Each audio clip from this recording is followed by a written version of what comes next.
any advice that you may have for someone that they wanted to make that initial step into fitness. They wanted to start to make a change to make their life better, but they stepped into the gym, they were ridiculed, they were rejected, and now they have a bad taste of fitness in their mouth. Thank you for tuning in today to the Prehab Podcast. This is your host, Dr. Dylan Caswell. Notice we said Prehab Podcast instead of Prehab Audio Experience because the show has been updated and upgraded to now have video as well. If you want to put faces to the names, you can now watch the video version of the show on YouTube and Spotify. All right, what's happening in today's episode? We have two leaders in the fitness industry, Jason and Lauren Pak, on to discuss the importance of creating a welcoming environment to allow people to take that very first step into fitness. We also chat on how to make fitness part of your life versus taking over your life, tips for any professionals looking to start posting on social media, and how to be a team working alongside your spouse. It's a great episode. Hope you enjoy.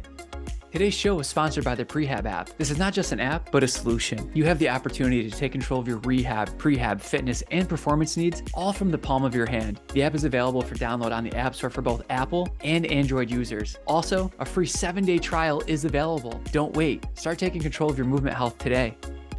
Prehabbers, welcome back to the show. Have you ever been told not to do a particular activity, or that fitness or a specific sport is not for you?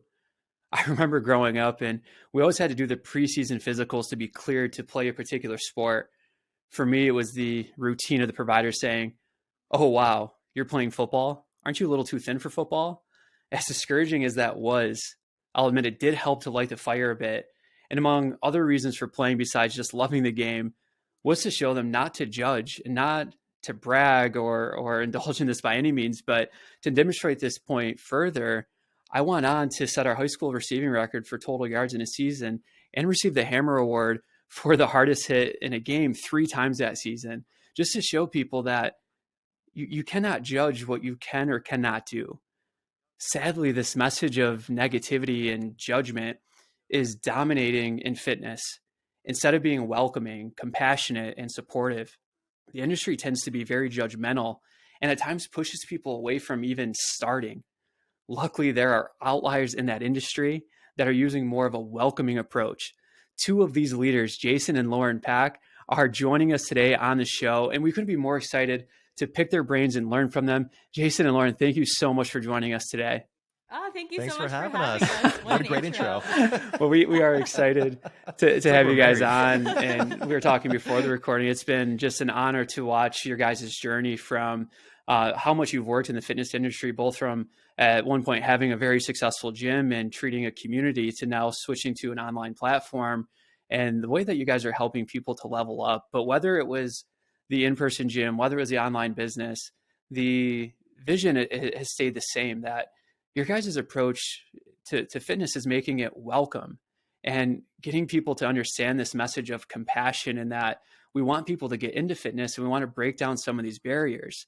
So I think a good place to start is, what led you guys to that mission? So, I mean, it really did come over time with working with people in real life. I think that being face to face with real clients and hearing their stories and hearing the way that they would speak negatively about themselves because of the messaging that was out there in regards to fitness, when we saw so much more in them than they were seeing in themselves, right? Like they would come in and they would start getting stronger and they would be moving better and in less pain, and all these great things were happening. And then they would go walk over to the scale and tears would well up in their eyes, and they would lose all of the joy of what they were experiencing from this just great fitness journey that they were on, because they didn't feel like they looked the part, or they didn't feel like they stacked up in terms of what looking fit or being fit has been portrayed. And so those experiences over and over and over again really just made us want to change the way that fitness is being talked about and being portrayed. And that was sort of the impetus behind trying to change the narrative around how people were speaking about fitness. Yeah, when we got into the field when we were 19 or 20, so really early on. And, you know, we would kind of like say the same things that were kind of out there on the internet and in magazines. And we would tell people to track their food, count their calories if they wanted to, go on these diets, and like not prescribe meal plans, but like heavily guide them towards specific meals and stuff like that. And it just, over the years, we just realized that it didn't work and it didn't resonate. And we'd be like, oh, if you're hungry, just have a snack of 8 almonds. That should hold you over for the next 3 hours. And like all this advice that was just so bogus at the time, but because we were so new to the field, we just listened to whatever the magazines and the blogs and articles at the time told us. And it wasn't until after training hundreds and hundreds and hundreds of people that we realized, okay, these extreme measures aren't working. They're not sustainable. They might be, people might adhere to it for, 2 weeks, 3 weeks at a time, but eventually they're going to fall off it. So why don't we just start them on a more sustainable track to begin with, follow a more reasonable approach to fitness, and see how that shakes out. And that's kind of what we basically cultivated our gym upon, those sorts of principles, just having consistency and sustainability be at the forefront rather than intensity and extreme measures and all that sort of stuff. And what ended up happening was people just had a much more fulfilling experience with their health and fitness journeys, and they would get better results because of it, because they were actually enjoying the process rather than trying to just cut calories and diminish themselves and lose weight at no matter the health cost. And so that's kind of how we've just cultivated our approach, just working with people in real life. There's so many important points in there already, like question 1 in the show, and there's just a list of things that we can go through. But I want to point out that the story that Lauren was sharing of the person had an incredible fitness experience, and they go to step on the scale, they see the numbers, and they're in tears. And, I remember this one time I was working in the clinic, and this patient came in. And after you work with people a few times, you start to recognize their behaviors. Are they ready to roll? Like they come in, they start warming up by themselves, and then they're getting into the routine. Okay, awesome. Versus they come in and they're just kind of waiting a little bit, and they look stressed. They look burdened. So I went over and I was just like, hey, what's going on? You seem a little bit off today. Is there anything that you want to talk about? She had just come from a physical that she had with her primary care provider. And the primary care provider, there was a new nurse, new provider that was working in the office. So it typically starts, you step on the scale, they take your height, they take your weight. They take her weight, and the new provider looked at her and goes, well, it's looking like it's a bit heavy, and from your BMI category, it's a bit overweight.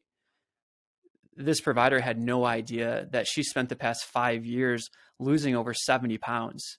And that little comment ruined the rest of her day. She started looking at herself differently. She started talking about herself negatively, until we brought it back to the positive light of, one, when we look at the information. And again, like great point Jason made of like, you start somewhere, and sometimes the information that you're getting isn't the accurate information, or it's not the complete story. We now know that BMI is a pretty terrible indicator of your overall health status. That, if you look at someone that has a lot of muscle mass and they're a little bit shorter, they might be considered overweight or obese. It doesn't mean that they're unhealthy. It just means from that scale, it's just a poor scale to use for that. So we went through of all the things that she has taken care of, all the positive steps that she has made, and come to find out that extra weight that had been put on was all from muscle. It wasn't from fat, which previously would have been that. And another quick story with that, I had another guy that's a bit older, and he was told that, well, I want you to lose some weight because it's looking like you're a little bit too heavy on the scale. Well, he had gotten into a fitness program. He's 2 years now into putting on muscle. His pants are fitting different. His shirt is fitting different. He feels better. He loves himself more. His marriage has gotten better. All these things are moving in the right direction. And then he's told, oh, you have to lose weight. But no one said, I wonder why you weigh more. Do your pants fit differently? Does your shirt fit differently? Right. And getting people back to these things that are positive, and that there are changes happening for good means. And then the last point I want to bring out of that Jason, you brought up, which was amazing, is that so many times, especially more towards the beginning of the year, but really at any time, people will go on these crash diets or 40-day challenges, or, I mean, you name it, people have heard it out there. There's all these things that really people will do and change their entire life and entire being, where like their fitness is the only thing that's at the forefront. They're a miserable person. They're cranky. The 8 almonds per day is not cutting it. They're overall having a poorer health status. And what I love about your guys' approach is that it's not about making fitness your entire life. It's making your life have some fitness in it. So let's talk about that approach and some actionable steps that people can take to really start using the right information and make their life have fitness in it instead of their life being all about fitness.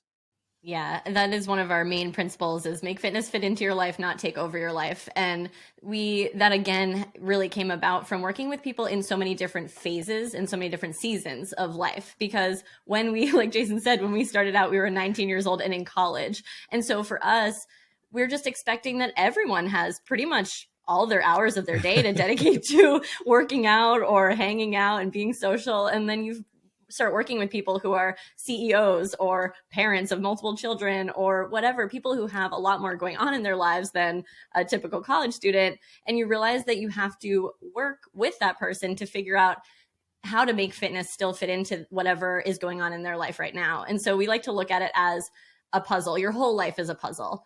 And fitness is one piece of that puzzle. And for us, when we were 19 and in college, it was a huge piece of the puzzle. We were doing like a 4-piece puzzle, right? We had like fitness, social life, school, and family. And those were like the 4 pieces we had to fit in, right? But then now we have a business, we have 2 kids, we have a lot of other responsibilities. So maybe we're working on a 50-piece puzzle. And fitness is still a piece of it, but it has to fit in a little bit differently. It might be a little bit smaller. We might not be working out 7 days a week anymore, but that's okay. We still just want to find a way to make it fit in. And so we think about, okay, what is our schedule? How many days a week realistically can we fit it in? And then we start to work from there. Yeah, and for people, another sort of way we like to look at it is treating fitness like a dimmer switch. So instead of just turning a light switch on or off, depending on what's going on, you can either add when you need and subtract when you need. And that just helps to get the sustainability and consistency going, because you don't want to just do 5 workouts a week for 2 weeks and then suddenly something happens, you get sick or you have to travel for work, and then suddenly you don't have the skills to manage that and you stop working out and stop altogether for a few weeks and then you jump right back on. It's much better to just be able to slowly dim one way or the other, depending on what season of life you're in. And again, this comes back to where we've been working with people like, let's say accountants, like we're entering into tax season. Accountants from January till basically the end of May, they're just completely swamped during tax season. So during that time, maybe you want to drop down to 1 to 2 times a week. But then after that, you're kind of feeling a little bit better. Maybe you ramp it back up to 2, 3, or even 4 times per week. And each person has their own sort of unique situation, depending on their job, depending on their lifestyle, so that it just feels way less pressureful. I don't think that's a word. Way less pressure to be able to just think to yourself, okay, I can just turn the dimmer up or lower it down, as opposed to being like, I have to stop or I have to really turn it on now because I have some extra time. What I love about that is a lot of times we're getting advice and people are wondering, well, is it coming from people that have walked the walk? And watching your 2's journey, it can absolutely say, yeah, 100%. You guys have a business, you have 2 beautiful children, you have a lot on your plate, yet you're still making time for fitness and activities that you enjoy. I look back at, the football intro, and partly what inspired that was seeing your guys' post of Lauren just absolutely tearing it up in flag football. I mean, like juking people out, outrunning everybody on the field. I'm watching that and I'm like, dang, I hope there's a recruiter seeing this, or like someone in like a flag football professional league, because she is crushing it. And Jason, oh my gosh, on some of these videos, you'll be lifting 225 and I have to check and make sure it's 225 and not 135 because of how light it looks. But then also the mobility that you have in the positions that you get into, it's just authentic mobility, authentic strength. And it's not easy. Like people look at it as like, well, you work in fitness, so it's easy to accomplish those things. But you guys have a full plate with 2 children that are both younger, business, there's a lot going on. So what strategies have you found to, using that dimmer analogy, to turn it up when you can, but then turning it down when you have to, and not beating yourself up if a session is potentially missed?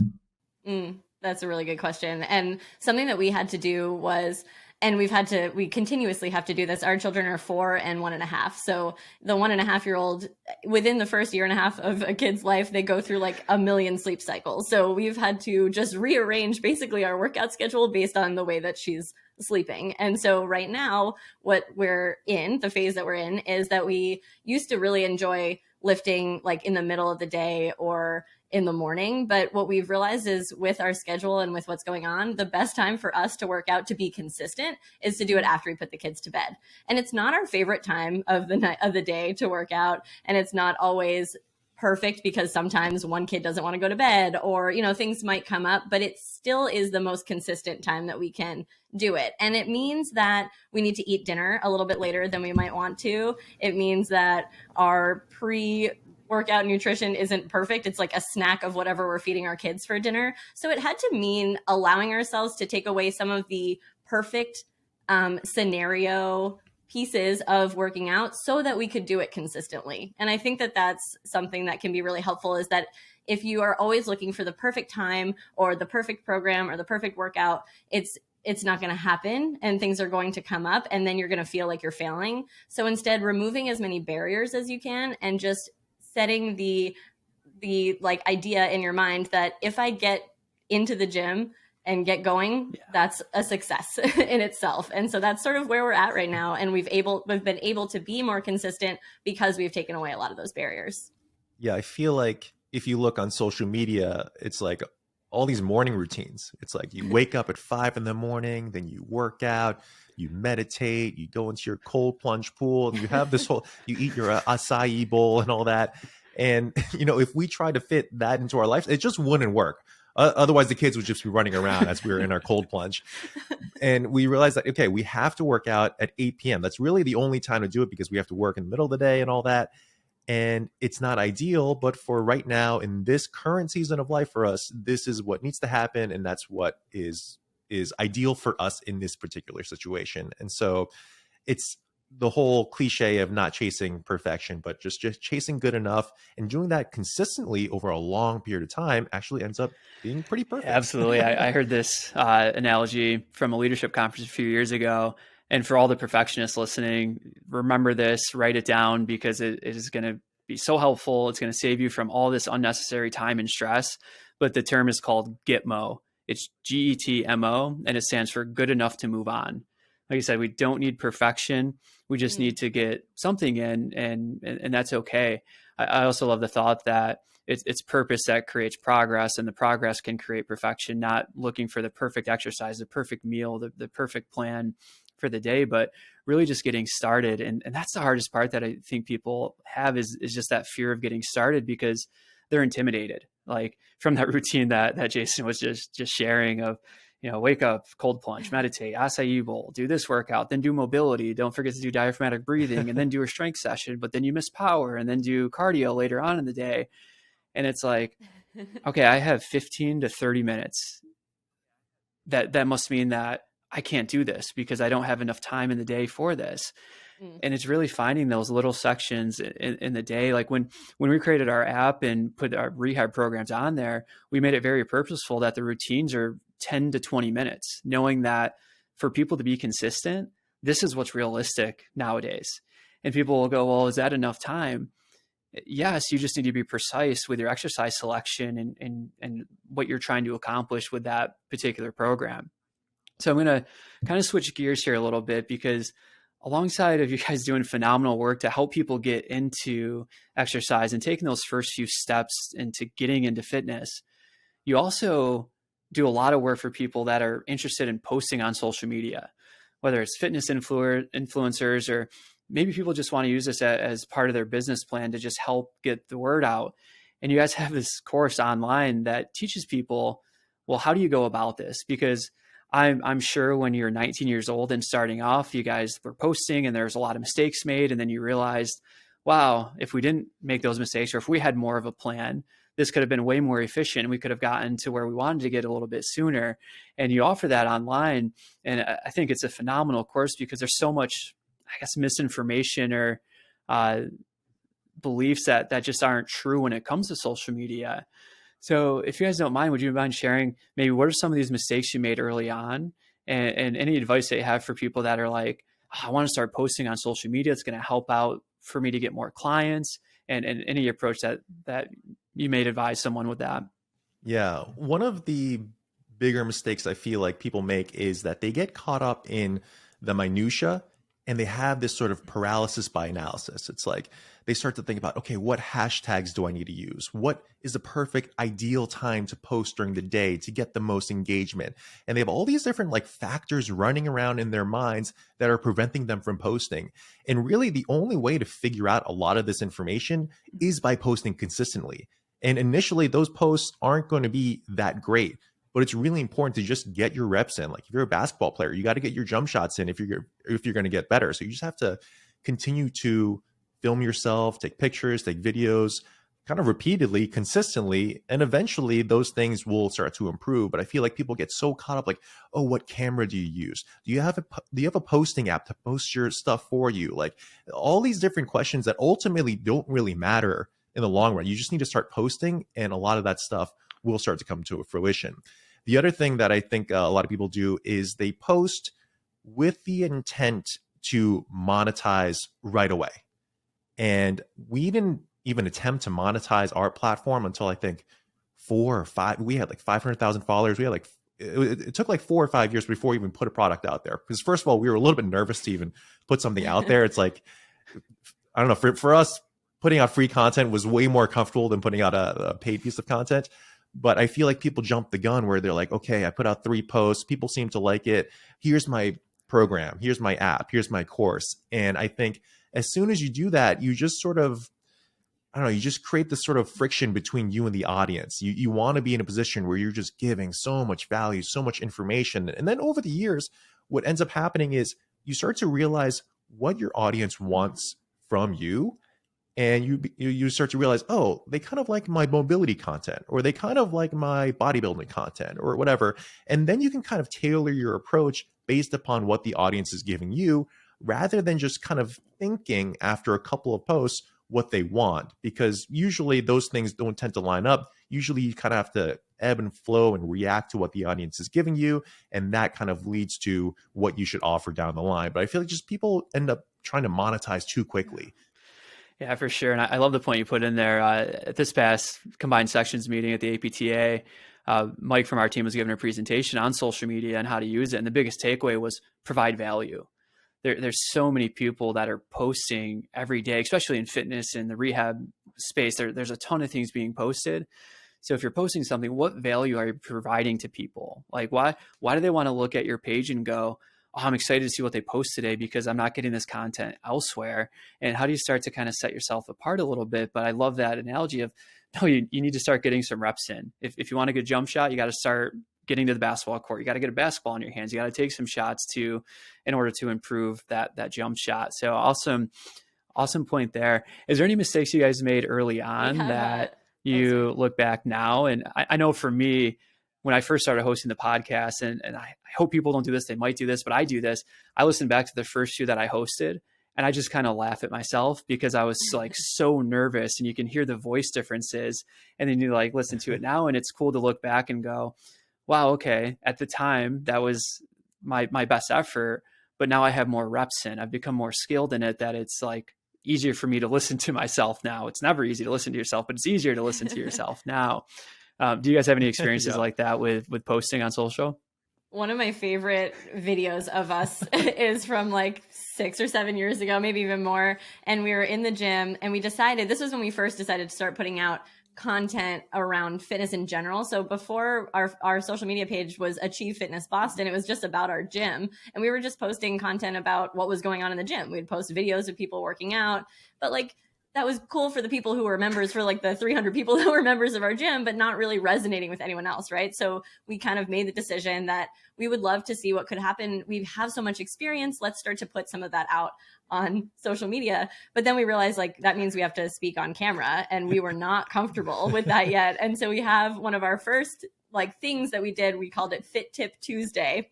And we're like standing against a blank wall, and our camera's like way below us, like looking up at our chins, and we're like, Jason's standing in the most awkward position he's ever stood in before. He looks so uncomfortable, and we took so long to get to the point. We were like, welcome to Fit Tip Tuesdays. This is Lauren Pak. This is Jason Pak. We're the owners of Achieve Fitness. And we took so long that at this point, like people would have scrolled by the time, we said hi, my name is. Like, you have to get right to the point. You have to be comfortable kind of just going out, putting yourself out there and just getting right into it.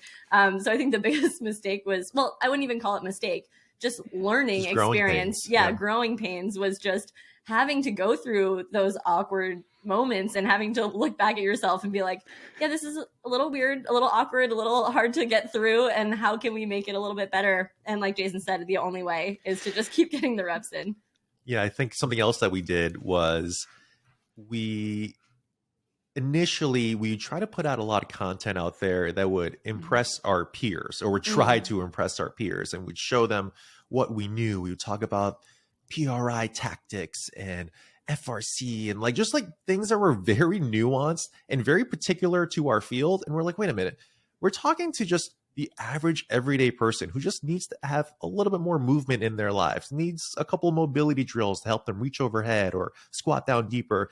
They don't need all this fancy stuff. And at the end of the day, we're like, okay, this is more for our ego rather than trying to actually help the person on the other side. So it's like, okay, let's remove like the fear that our peers might think that we don't know what we're doing, and just really simplify our message, not dumb it down, but just really simplify it, and not have to give all these disclaimers of like, this is what this person shouldn't do this and this person shouldn't do that. Just give the bite-sized piece of information that is necessary, add some more context in the caption, and leave it at that. You don't have to boil the ocean with every single post. Not every post has to be a complete encyclopedia to training. It can just be, when you wake up in the morning, here are 2 stretches that might be helpful. And it's just like that really sort of switched things up for us and just made our content so much more approachable and relatable. And lo and behold, our members would be like, oh, I saw that post. That was actually really helpful. It's like, I don't have to be lying on my back with my feet up on a wall, blowing up a balloon. It's like nothing against PRI. I love PRI, but just, it just made more sense. Absolutely. And I think the reality of this question of, well, what is an expert? What is an expert in the fitness industry? What's an expert in the rehab industry? It's someone that knows the material so well that they can bring it to a simplified manner and reach a wider population by simplifying it. I remember when I was an undergrad taking physics, our general physics professor was the head of the department, was on the Nobel Prize team for something in astrophysics. He could not dumb it down to the level of physics that we were at. That course was extremely challenging. And I'm like, okay, he's an expert in the sense of was on this team for the Nobel Prize. But to really know this stuff means that you can take it to that top level, but you can bring it all the way back to the fundamentals again and be able to deliver that in a concise way for the person on the other the person on the receiving end to be able to understand that. I love that you guys brought up growing pains. And I love that you guys have done everything together. You've started a family together. You started a business together. You've worked together since 19 years old. The question I have with that is with the growing pains of working with your spouse. Like we have team members that work with their spouse. I was talking with one of my friends who is considering opening up his own clinic with his wife, and he's, trying to figure that out. My fiance is going to start to come work with me soon. So we're in that transition of figuring out how does this relationship work? So what advice do you have for people out there that are thinking about or already are working with their spouse? Oh man, it's funny for us because we started working together before we were even dating. We were just friends. And so we knew each other very well. We started working together at the same time, but and we opened our gym before we were even married. So we did things in a weird order for sure. My mom was very hesitant about the whole ordeal, but ultimately we are where we are and everything's good. But I think one of the biggest things that is really helpful is that we're equally passionate about what we're doing together. And it's not like this is Jason's business and I'm the admin or vice versa, right? Like we really are partners in this. And I think that in order to be successfully working together toward this, this kind of combined mission that we have to be equally passionate about it. And at least for what we're doing, I think that has been one of the biggest things that keeps it there's no resentment. Like we really are both working toward the same mission and the same goal. And we have different strengths in different areas that we work on. And so there are things that we do separately, but ultimately at the end of the day, we both care a lot about where we're going and what we're trying to accomplish. Yeah. I think the biggest thing for us is we're constantly in communication about what the end goal is, and not end goal like far off future, but just like in the next year, in the next 3 years, like what are some of the things that we are working towards together to reach this sort of goal. And when your paths are aligned, I feel like everything sort of falls into place. When you don't communicate about the bigger picture or the bigger vision, you get lost in all the little fires that could be going on, all the little day-to-day responsibilities. You get lost and you can bicker and just get really down about the whole process. When you are both working together towards this aligned common vision and goal, everything just becomes a lot easier. And it's so much easier for us to be like, oh, this makes sense for you to do. Oh, this makes sense for me to do. And just like divvy up responsibilities, not in an egotistical way or like a selfish way, just like, okay, this makes sense. This makes sense. It just ends up being like a team and using teamwork to get to the ultimate goal that we're trying to get to. Yeah. And we're constantly just reevaluating that on like basically a monthly basis. Yeah, that's what I was going to say. Like, we've gone through so many iterations with our business too. So there have been times where, like, when we closed the gym, I felt like for myself, I had lost a lot of the things that I was contributing to. And so there was definitely a time where we had to sit down and I was like, I don't feel like I'm doing enough. Like, I don't feel like I'm contributing. I don't feel a part of this enough. And so we had to reevaluate and like figure out how to make sure that, and so I took over the podcast. That was like one of the ways that we could figure out how to make me feel like I was still contributing, because at the end of the day, everybody wants to feel like they're doing their part and that they're being valued and being used in the way that they should be. And so sometimes you feel a little bit off balance, and it really does come down to communication, expressing how you're feeling, making sure that your partner knows what's going on with you so that you can work together because you have that. Wow, that's amazing. I love so many points that you guys brought out in that. And it's interesting to think we did an episode at the end of last year on office ergonomics and this idea of like the perfect sitting position and desk posture and all of that. And diving into the research, it really showed that those things didn't matter. Desk position, sitting, like that didn't matter as far as a predictor of pain or discomfort. The predictor of pain or discomfort were people that didn't feel supported on the team. When people were engaged in a project that they didn't want to be in and that they didn't feel support from whoever was supposed to be their leader. So I think whether it's your spouse, whether you're at work, not with your spouse, it's really, are you tied into the vision? Because if you're tied into the vision, those mundane things that make the moment are worth it. You're able to sit down and plug away at things because you know where it's going to lead to. It starts to make sense of why you're responding to this email, why you're responding to the Slack, why you're doing this, why you're doing that. But it really comes down to being tied into the vision and knowing where it's going. So if you're an employee and you're struggling, see if you can sit down with your leader and say, what are we doing? What's the point of this? And then how can I be more supportive to the mission and to the vision? And then how can my support system help me in that? And then same thing with your spouses, like outside of work with your spouse, but as a married couple, as a family, what's the end goal with the family, with the vision? Like, how do you want to raise the kids? And having those important conversations, communication goes so far. And I have to say that I am thankful that you both decided that it made sense for both of you to come on the podcast and not just one. I'm glad that we got the full package. And let's wrap up the episode with any advice that you may have for someone that they wanted to make that initial step into fitness. They wanted to start to make a change to make their life better, but they stepped into the gym. They were ridiculed. They were rejected. And now they have a bad taste of fitness in their mouth. They understand that fitness is going to be helpful for their life, but because of the rejection they face, they don't want to put themselves into that again. What advice would you have for someone that has faced that to say, no, it's okay to come back into this. There's a different way to do it. That can be so hard. And there are so many people who have experienced that. And if it was an environment, like the environment that you're in, step one would be to find a different environment. You don't have to go to a gym that's toxic, a place that doesn't welcome you. So step one is either find a different gym or you can start working out at home. But there are, especially with strength training, like there are a lot of barriers to it. And I think that people in the industry can forget that. And we think that, no, just go to the gym or just start doing this workout plan, just start strength training. But really, like, when you think about it, there's so much involved. Like you were saying in the beginning, like there's breathing and there's mobility and there's power and there's strength, and how do you fit it all in? And it's so confusing. And so for a lot of people, it's easier to just go walk or just go on a bike or go on a treadmill. And there's nothing wrong with doing that as a form of exercise, but we do want to encourage people to get stronger because they are going to feel empowered and they're going to feel better and they're going to start moving better. So just understanding, I think, that you don't have to start with going to the gym and heading to a squat rack and squatting heavy weight. You can start with body weight squats in your home. You can start with hands elevated push-ups while you're cooking. You can start really with smaller steps to start building your way up to more comfortability in fitness in general. And then once you're ready to walk into a gym, you can start with something where you're just working with 2 dumbbells in a small space and you're just going through your own workout. You're not trying to share equipment with anyone. You're kind of just keeping to yourself.